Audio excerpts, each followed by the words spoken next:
kepramukaan. Sebelum masuk ke dalam materinya, kakak akan memperkenalkan diri terlebih dahulu. Izin memperkenalkan diri, saya Fitria Nurul Aini, NPM 2413041041, mahasiswa program studi Pendidikan Bahasa dan Sastra Indonesia angkatan 2024. Salam kenal. Baiklah, sebelum kita masuk ke materi kepramukaan kita pada hari ini, baiknya kita nih menyapa kakak-kakak semua dengan sebuah nama. Salam semua saya ya. Salam pramuka. Salam. Salam pramuka.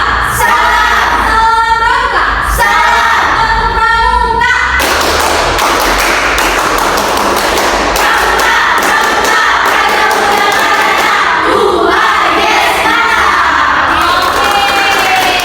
Sebelum aku menjelaskan nih arti dari kepramukaan itu, ada yang tahu nggak nih kakak apa yang arti dari pramuka?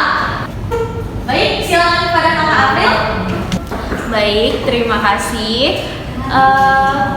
Sebelumnya izin memperkenalkan diri, nama saya Aprilia Eka Fadila dengan NPM 2413041038 sebagai mahasiswa PBSI 2024. Jadi yang saya tahu pramuka itu adalah sebuah organisasi yang ada di sekolah-sekolah seperti itu, seperti di SD, SMP, dan SMA begitu.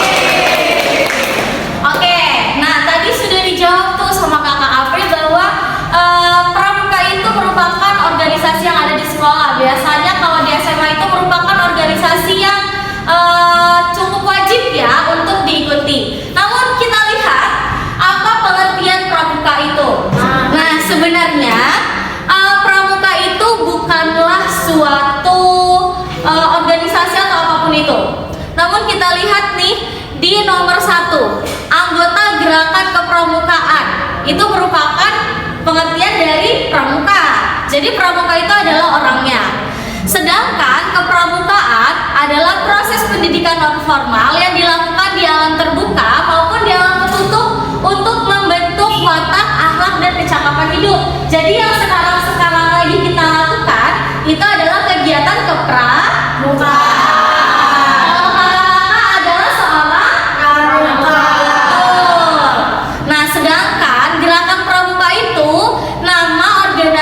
Organisasi pendidikan kepanduan di Indonesia yang menyelenggarakan pendidikan tersebut. Jadi namanya memang gerakan pramuka, organisasinya. Orang yang melakukan adalah seorang pramuka. Kegiatannya adalah kepramuka. Sekali, ada yang tahu singkatan dari pramuka itu apa? Silakan kepada kakak Chelsea. Baik, sebelumnya terima kasih kakak. Izin memperkenalkan diri, saya Chelsea Utami dengan NPM 2413041056 dari mahasiswa Pendidikan Bahasa dan Sastra Indonesia angkatan 2024. Jadi pramuka itu merupakan akronim dari Praja Muda Karana yang artinya orang muda yang suka berkarya. Oke, bagus sekali jawaban kakak Chelsea. Benar sekali ya, pramuka itu adalah Praja Muda Karana. Nah, masuk ke materi yang kedua, yaitu sejarah dan tingkatan pramuka. Pramuka ini bukan berasal yang aslinya itu dari Indonesia, tapi pramuka ini berasal dari Belanda yang dibawa masuk oleh pada saat masa penjajahan Belanda. Nah, ketika masa penjajahan Belanda tersebut mulai masuk tuh budaya-budaya ke dalam Indonesia. Salah satunya adalah pramuka. Nah, di berbagai negara itu banyak sekali namanya pramuka ya. Bukan hanya pramuka yang ada di Indonesia, ada Boy Scout, ada kepanduan dunia juga ada. Nah, ketika masuk di dalam di Indonesia akan diresmikan oleh Presiden Soekarno pada tanggal 14 Agustus tahun 1961 yang ditetapkan sebagai apa?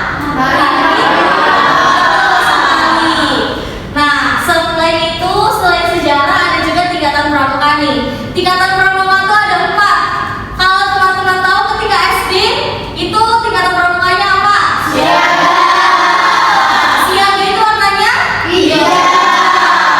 Lalu ketika kakak-kakak sudah masuk ke SMP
itu ada dua, ada sandi kotak 1 dan ada sandi kotak 2. Yang akan kakak jelaskan pada hari ini adalah sandi kotak 1 ya. Bisa dilihat tuh sandi kotak 1 yang di tabel putih seperti itu untuk sandi kotak 1. Nah, sandi kotak ini merupakan metode komunikasi rahasia dalam kepramukaan yang menggunakan bentuk geometris kotak, garis, atau sudut juga.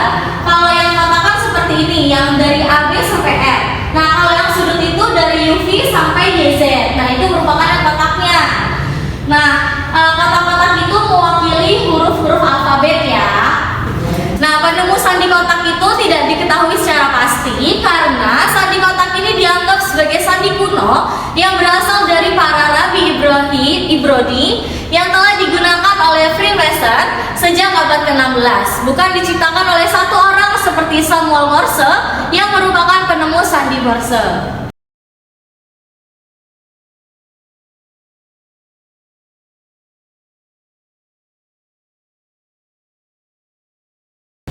Nah, sekarang kakak boleh mencatat dari sandi kotak yang ada di depan. Setelah kakak mencatat, nanti kita akan mengadakan latihan untuk kakak berlatih menggunakan sandi kotak.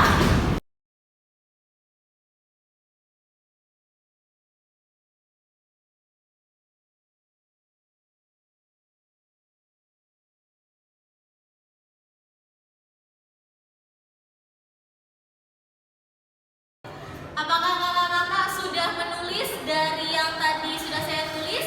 Sudah. Nah, sekarang saya contohkan ya. Ada kalimat Satyaku pudar makan. Kita ini per huruf ya. S. S di sini menggunakan titik tidak? Tidak. Lalu dia menggunakan sudutnya seperti ini ya. Berarti seperti ini. S. Lalu A. A menggunakan titik atau tidak? Tidak. Seperti ini ya.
dari Prodi Pendidikan Bahasa dan Sastra Indonesia angkatan 2024. Untuk sandi kotak 1 itu bagian titiknya itu di tengah, Kak. Jadi bukan di atas. Oke, terima kasih Kakak Ina untuk koreksiannya. Jadi kakak-kakak, untuk sandi kotak 1 itu untuk titiknya itu ada di tengah. Seperti ini ya. Seperti ini ya kakak-kakak. Yang ujung kurang, Kak. Oh iya, maaf. Oke.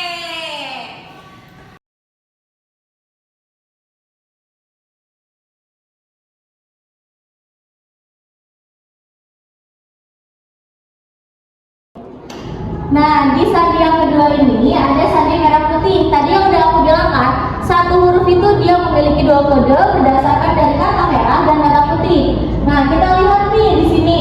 Contohnya kita mau buat kata saya.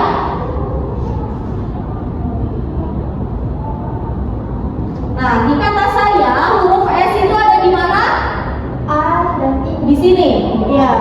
Kalau dua kode itu maksudnya dia sejajar dengan merah itu apa dan sejajar dengan putih itu apa? Apa enggak? Jadi kalau S dia sejajar dengan A dan I. Kalau A sejajar dengan apa? M dengan P. Kalau Y dia sejajar dengan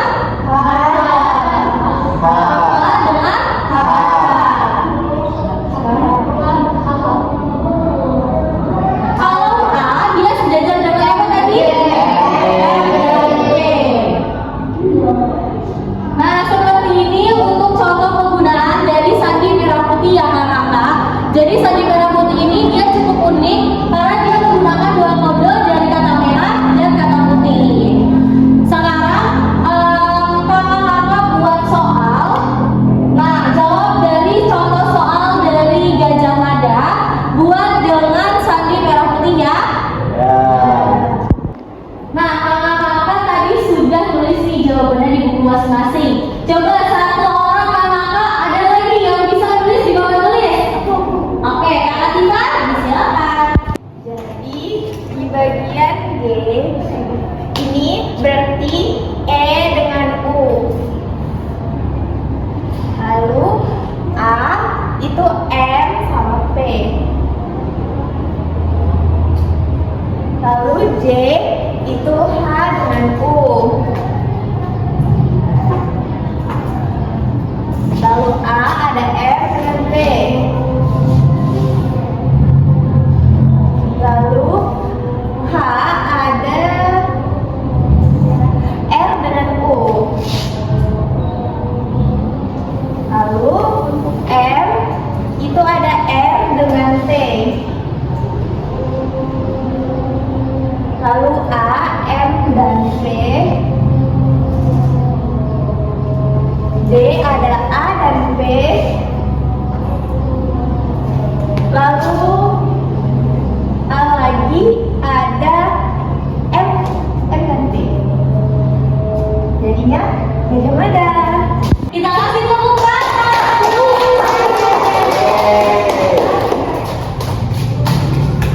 Oke, yang selanjutnya adalah sandi rumput.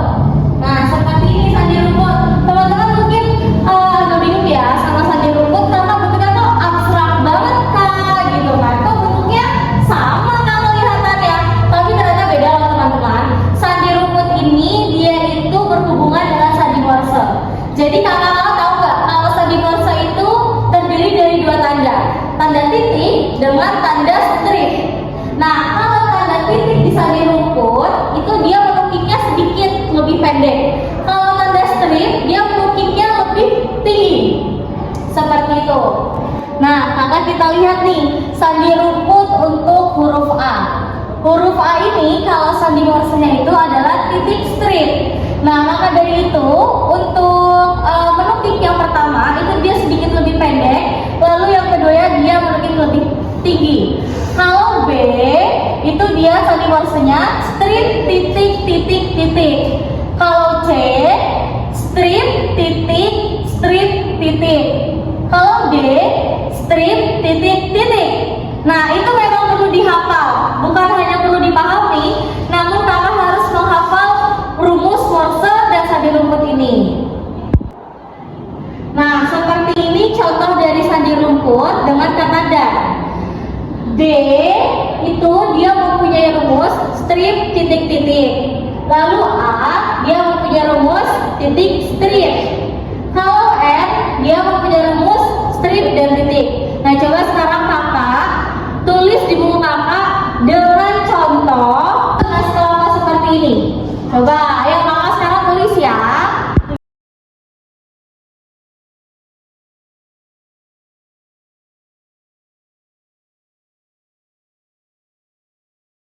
Oke, sekarang siapa nih yang udah selesai dengan contoh tulis skala? Angkat tangan. Oke, Aisyah silakan. Bagaimana? Nah, kita lihat ya. Ini huruf T. Ini huruf B, S, A, dan S menjadi kata tunas. Jadi K, E, L, A, P, A menjadi kelapa. Oke. Satu menjadi tunas K. Berapa untuk Aisyah?